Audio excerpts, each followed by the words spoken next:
Hi friends, welcome to my channel. এর আগের ভিডিওতে আমি বলেছিলাম কেন্দ্রীয় শিক্ষামন্ত্রী সম্মানীয় ধর্মেন্দ্র প্রধান মহোদয় তিনি পশ্চিমবঙ্গে এসে টেট নিয়ে কিছু বার্তা দিয়েছেন। আমরা অধীর আগ্রহী ছিলাম, খানিকটা তীর্থে কাকের মতো, যে উনি আমাদের শিক্ষার অভিভাবক।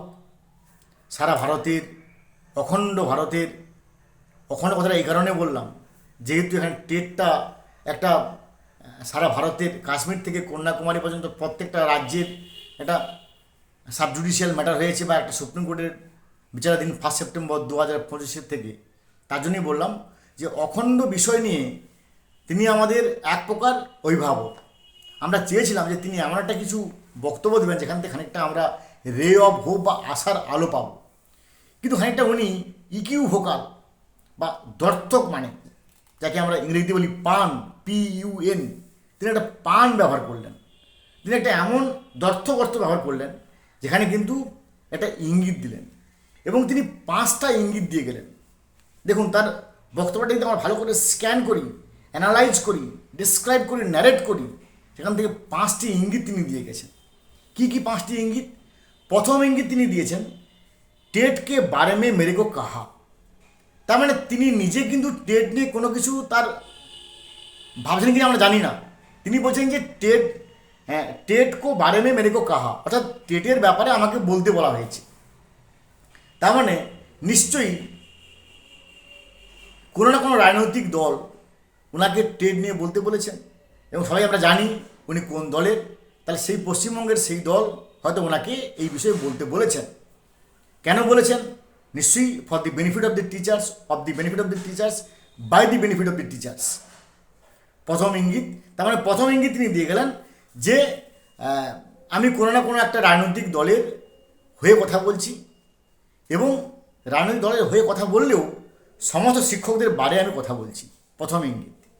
দ্বিতীয় ইঙ্গিত, আপকা কষ্ট কা সমঝতা হুঁ, অর্থাৎ আপনাদের যন্ত্রণা আমি বুঝতে পারছি। আপনাদের মানে যারা টেটে প্রভাবিত শিক্ষক শিক্ষিকা, তাদের যন্ত্রণা কষ্ট উনি বুঝতে পেরেছেন।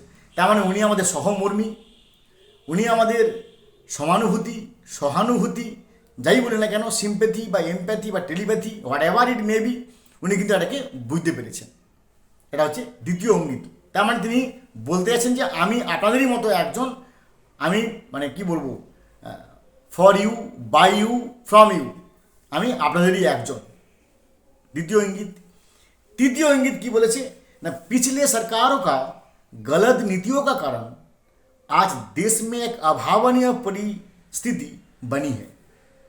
অর্থাৎ এর আগের সরকারের ভুল নীতির জন্য সারা দেশের মধ্যে একটা অভূতপূর্ব পরিস্থিতি সৃষ্টি হয়েছে।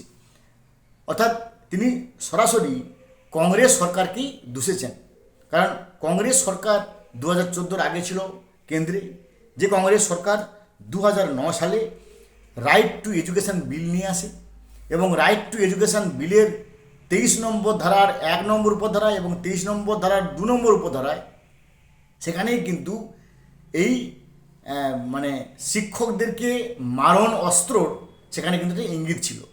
হতে পারে মানে নিশ্চয়ই সেটাকে আমরা বলবো যে for the benefit of the students, by the benefit of the students, অবশ্যই। কিন্তু যখন কোনো নিয়ম হবে সেটা তো সেই তারপর থেকে ইফেক্ট হবে, উইথ ইফেক্ট ফ্রম। কিন্তু আগের সরকার যারা তিনি ইঙ্গিত দিচ্ছেন যে কংগ্রেস সরকার, সেটাকে রেট্রোস্পেক্টিভ ইফেক্টের আওতায় নিয়ে আসে। অর্থাৎ রেট্রোস্পেক্টিভ এই গল্প তিনার কথাতে প্রথম কংগ্রেস সরকার নিয়ে আসে। এই ইঙ্গিতটা তিনি দিয়ে গেলেন।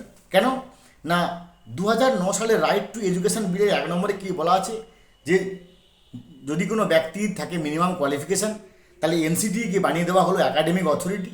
সেই এনসিটিকে একাডেমিক অথরিটি হিসেবে নিয়োগ করে তাকে পাওয়ার দিচ্ছে সেন্ট্রাল গভর্নমেন্ট, যে সে কিন্তু শিক্ষক নিয়োগ করতে পারবে তাদেরকে যাদের মিনিমাম কোয়ালিফিকেশান আছে। এটা ঠিক আছে। এবার 2 নম্বরে কী লেখা আছে না, যাদের কোয়ালিফিকেশান নেই তাদেরকে 5 বছরের মধ্যে তাদেরকে মিনিমাম কোয়ালিফিকেশান করে নিতে হবে। যদি এখানে কিন্তু মিনিমাম কোয়ালিফিকেশান মানে কাকে বলছি মিনিমাম কোয়ালিফিকেশান? বিএডকে বলছি, নাকি প্রাইমারি ক্ষেত্রে ডিএলএডকে বলছি, নাকি কোনো ট্রেনিং কোর্সকে বলছি, না কোনো 6 মাসের ট্রেনিং কোর্সকে বলছি, নাকি টিচার এলিজিবিলিটি টেস্টকে বলছি? এখানে কিন্তু তার কোনো স্পষ্ট ইঙ্গিত নেই এই 2009-এর 8টি অর্থাৎ রাইট টু এডুকেশন অ্যাক্টটি। কিন্তু এটা কে করেছিল না কংগ্রেস সরকার। তার মানে তিনি কিন্তু ইনডাইরেক্টলি কংগ্রেসকে এখানে একটা মানে কী বলবো যে এই শিক্ষকদের যন্ত্রণার কারণ হিসেবে প্রথম কারণ বা কারণগুলির মধ্যে একটা হিসেবে তিনি চিহ্নিত করে গেলেন। 4 নম্বর, এ মামলা কোর্ট के सामने है। তার মানে তিনি বলতে গেলেন যে এই মামলা কোর্টের উপর আছে। স্বাভাবিক 1 সেপ্টেম্বর 2025 নির্দেশিকার উপরে এখনও পর্যন্ত কোর্টে ঝুলে আছে, review petition, writ petition, PIL অমুক তুমুক। এবং শেষে তিনি একটা মারাত্মক ইঙ্গিত দিলেন, যে ইঙ্গিতটা কিন্তু আমরা এই ভিডিওর মধ্য দিয়ে অত্যন্ত গুরুত্বপূর্ণ। কি ইঙ্গিত? যে ইঙ্গিতটা আমাদের কাছে, কারণ তিনি একজন তাবড় রাজনীতিবিদ, তিনি তার এই 5টি বক্তব্যের মধ্যে মানে 5টি কথা 5টি বাক্যের মধ্যে 5টি মারাত্মক ইঙ্গিত দিয়ে গেছেন। কি না, जिम्मेदारी लेके कहता हूँ आप यहाँ के सरकार परिवर्तन करिए, राज्य सरकार बनवाइए, हम टेट से प्रभावित शिक्षकों को নিয়ে कुछ ना कुछ রাস্তা নিকালেंगे।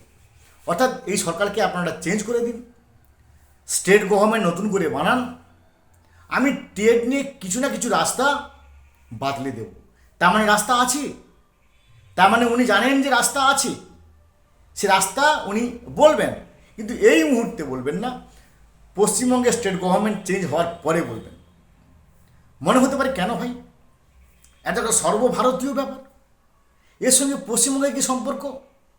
এবার আসুন আমরা ভেতরে ঢুকি, কী প্যাচটা উনি বলতে যাচ্ছেন, অর্থাৎ কী ইঙ্গিতটা উনি দিচ্ছেন। একটু ভেবে দেখুন যে রাজস্থান স্টেট গভর্নমেন্টের একটা করা মামলায় সুপ্রিম কোর্ট রায় দিয়েছিল যে প্রত্যেকটা প্রাইমারি স্কুলের শিক্ষককে DLED পাস করতে হবে, বা এলিমেন্টারি যারা পড়ান 1 থেকে 8 পর্যন্ত প্রত্যেকে DLED পাস করতে হবে। আমরা দেখেছি তারপরে কিন্তু প্রত্যেকটা স্টেট গভর্নমেন্ট DLED পাস করিয়েছেন, এবং আমাদের পশ্চিমবঙ্গেও কীভাবে DLED পরীক্ষা হয়েছে, কীভাবে DLED মার্কস দেওয়া হয়েছে, তার মার্কশিট কীভাবে বেরিয়েছে এবং কে কীরকম পার্সেন্টেজ পেয়েছে, কী পরিস্থিতিতে পেয়েছে, কীরকম পরিবেশ সৃষ্টি করা হয়েছে, কীরকম পরিস্থিতি সৃষ্টি করা হয়েছে, তার ভিত্তিতে পেয়েছে। নিশ্চয়ই আপনারা বোঝেন কেন, কারণ আমি সব কিছু অনলাইনে বলতে পারবো না, নিশ্চয়ই কোন ইঙ্গিতটা আপনারা বুঝতে পারছেন। অর্থাৎ কেন্দ্রীয় শিক্ষামন্ত্রী সেই ইঙ্গিতটা দিচ্ছেন যদি বিজেপি সরকার পশ্চিমবঙ্গে আসে, এমন একটা পরিবেশ সৃষ্টি করা হবে, এমন একটা পরিস্থিতির সৃষ্টি করা হবে যাতে কিনা DLED-এ যেমন সব শিক্ষক শিক্ষিকা ভালো ভালো মার্কস পেয়েছে, ভালো ভালো তার DLED উতরে গেছে, একই রকমভাবে সেরকম পরিবেশ সৃষ্টি করা হবে, সেরকম পরিস্থিতি সৃষ্টি করা হবে যাতে কিনা শিক্ষক শিক্ষিকারা টেট উত্তীর্ণ হতে পারে। তেমন নিশ্চয়ই কীটা বলছি আপনি নিশ্চয়ই বুঝতে পারছেন, কারণ সব কথা আমি অন ক্যামেরা বলতে পারি না, নিশ্চয়ই আপনারা বুঝতে পারছেন যে আমি কোন ইঙ্গিতটা দিচ্ছি। কিন্তু প্রশ্ন হবে, তাহলে এটা তো আমি নয় ধরে নিলাম যে পশ্চিমবঙ্গে বিজেপি সরকার এলো এবং বিজেপি সরকার তিনারা সমস্ত শিক্ষকদের হয়ে কথা বললেন, শিক্ষকদেরকে এমন একটা পরিবেশ সৃষ্টি করলেন, এমন একটা পরিস্থিতি সৃষ্টি করলেন যাতে কিনা DLED-এর মতো অবস্থা হলো এবং প্রত্যেক শিক্ষক শিক্ষিকা আনন্দে হা হা হো হো হি হি DLED-এর সময় যেমন করেছিলেন তেমন এই টেট পাসের ক্ষেত্রেও করবে। কিন্তু তাহলে কি সর্বভারতীয় ইস্যু সমাধান হয়ে যাবে? একটা রাজ্যে সমস্যা হলো, তাহলে কি যেখানে যেখানে বিজেপি আছে সেখানে সেখানে সমস্ত তার টিচাররা এইভাবে মানে তার প্রবলেম থেকে বেরিয়ে আসবে, আর যেখানে যেখানে বিজেপি নেই তাদের কি হবে? এই প্রশ্নটা কিন্তু, এই যে খটকাটা কিন্তু আমাদের এখনও পর্যন্ত দূর হচ্ছে না। এই খটকাটা না দূর হওয়া পর্যন্ত কখনোই আমরা আনন্দের হাসি বা এই দুশ্চিন্তা থেকে বেরোতে পারবো না। যাই হোক, এই বিষয়ে আরও খোঁজ খবর রাখছি, কারণ তিনি একজন তাবড় রাজনীতিবিদ, তিনি এই কথাটা বলার অর্থ নিশ্চয়ই আপনারা বুঝতে পেরেছেন যে পশ্চিমবঙ্গে ক্ষমতায় এলে, কারণ এটা সম্পূর্ণ ভাবতে হবে, এটা সম্পূর্ণ কিন্তু স্টেট গভর্নমেন্টের ব্যাপার। শিক্ষা আছে কনকারেন্ট লিস্টে, যুগ্ম তালিকায়, শুধুমাত্র সেন্ট্রালের হাতে নেই। সেন্ট্রাল নিয়ম করে, সেটাকে স্টেটও পালন করে, কারণ যেহেতু এটা যুগ্ম তালিকায় আছে। কোনো স্টেট মনে করলে তার নিজস্ব টিচারদেরকে সে অবশ্যই বাঁচাতে পারে। তো সেই ইঙ্গিতটা কিন্তু উনি দিয়ে গেলেন আমাদের রাজ্যে এসে, যে ভাই তোমাদের কোনো ভয় নেই, যদি কিনা স্টেট গভর্নমেন্ট এখানে বিজেপি সরকার হয় তাহলে তারা এমন একটা পরিবেশ সৃষ্টি করবে, এমন একটা পরিস্থিতি সৃষ্টি করবে যাতে কিনা সব শিক্ষক শিক্ষিকা DLED-এর মতো আনন্দের উচ্ছ্বাস আসে, কিন্তু মনে রাখতে হবে একটা সর্বভারতীয় ইস্যু। এই পয়েন্টটাই রাজনৈতিক তাসটা খেলে একটা কি সর্বত শিক্ষকদের মনটা জয় হলো? আপনারা কমেন্টে এটা নিয়ে আলোচনা করুন এবং আপনাদের মতামত জানান। ভালো থাকুন, have a good day, thanks.